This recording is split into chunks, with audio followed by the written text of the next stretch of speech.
বাংলাদেশের নেভি নৃশংসভাবে ভারতীয় মৎস্যজীবী একজনকে বল্লম মেরে হত্যা করে এবং ধাক্কা মেরে ট্রলারটিকে ডুবিয়ে পালিয়ে যায়। বাংলাদেশের নেভি ভারতীয় মৎস্যজীবীর প্রতিবাদী আন্দোলন।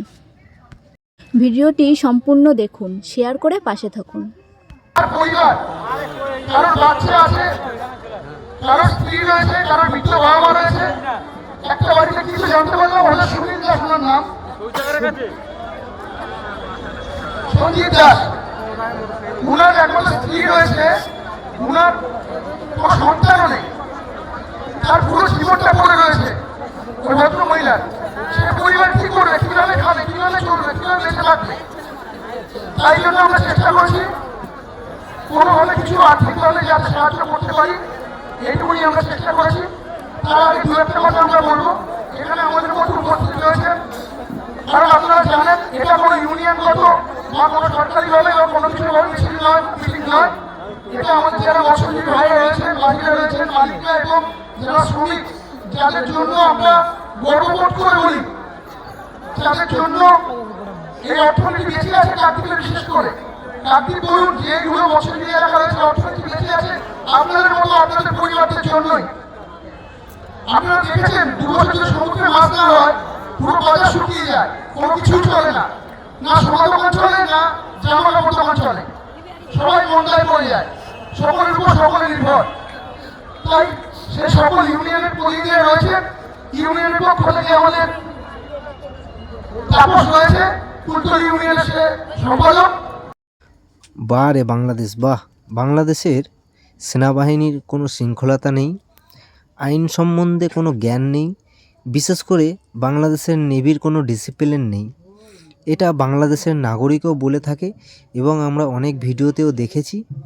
বাংলাদেশে প্রচুর অত্যাচার করছে এই সেনাবাহিনীরা, তেমনই অত্যাচার করছে এই নেভিরা। দেখুন পুরো ভিডিওটি।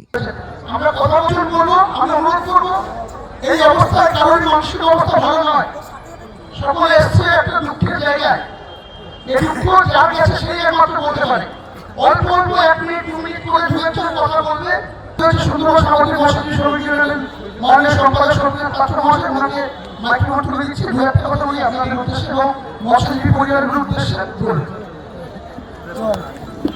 হ্যাঁ, আগে আর মঞ্চে যারা বসে আছে শুধুমাত্র সেই হতভাগ্য পরিবারগুলোর স্বজনদের বলবো যে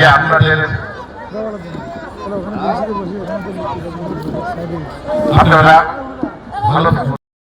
বাংলাদেশের নেভির একটা ভুলের জন্য স্বপ্ন ভেঙে গেল কয়েকটা পরিবারের। 5 জন মৃত, 2 জনকে এখনও খুঁজে পাওয়া যায়নি এই বাংলাদেশের নেভির ভুলের কারণে। ভারতের সীমার এপারে এসে অবৈধভাবে আমাদের মৎস্যজীবীর ট্রলারকে নৃশংসভাবে ডুবিয়ে দিয়ে এবং একজনকে বল্লম মেরে হত্যা করে পালিয়ে যায় ওই বাংলাদেশি নেভি। ধিক্কার জানাই ওই বাংলাদেশিকে। কাকদ্বীপবাসীর উপর এফেক্ট করে। এই মাছ ধরে নিয়েছে, আমরা